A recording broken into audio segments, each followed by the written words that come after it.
wabarakatuh. Perkenalkan, nama saya Nur Aini dengan NIM H0321532 dari kelas pendidikan biologi B.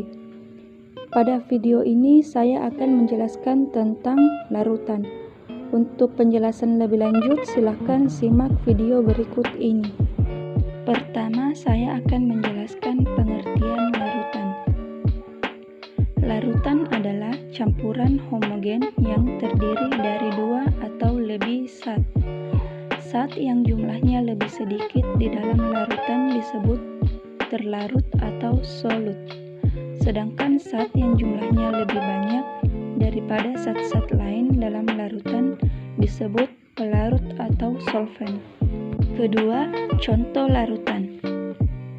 Contoh larutan berupa gas adalah gas nitrogen. Nitrogen tersusun dari unsur gas O2 sebagai pelarut dan CO2 menjadi zat terlarutnya. Lalu, contoh larutan padat ditemukan pada kuningan yang tersusun dari unsur timasari Su dan tembaga Cu. Dalam larutan, pelarut umum adalah air. Air memudahkan banyak zat untuk larut di dalamnya ketimbang jenis pelarut lainnya.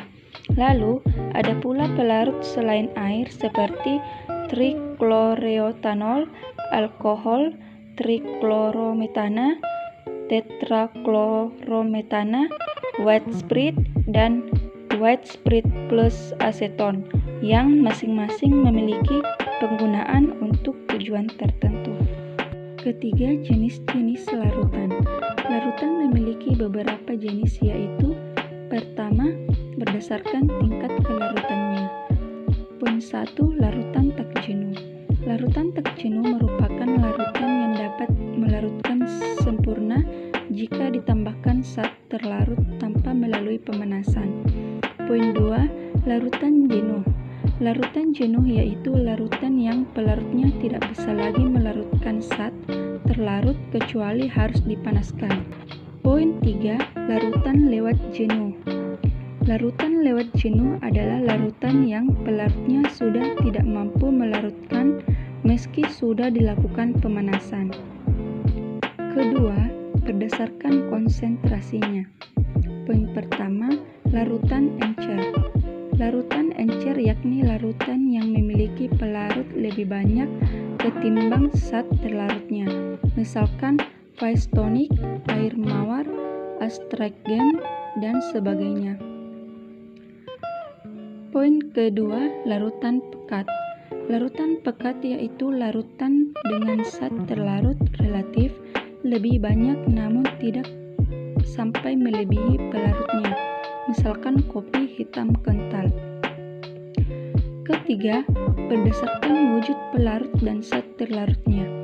Pada kategori ini, maka larutan dibedakan menjadi padat, cair, dan gas. Larutan bisa dipadukan menjadi jenis yang sama atau berbeda. Misalkan zat terlarut gas dengan pelarut gas akan menghasilkan larutan gas. Zat terlarut gas yang dipadu pada pelarut padat akan menghasilkan larutan padat. Keempat, berdasarkan daya hantar listriknya. Poin pertama, larutan elektrolit. Larutan elektrolit adalah larutan yang bisa menghantarkan arus listrik karena zat dapat terurai menjadi ion positif dan ion negatif. Poin kedua, larutan non-elektrolit. Larutan non-elektrolit yaitu larutan yang tidak bisa menghantarkan arus listrik karena zat tidak bisa terionisasi atau menghasilkan ion. Misalnya larutan alkohol atau larutan gula.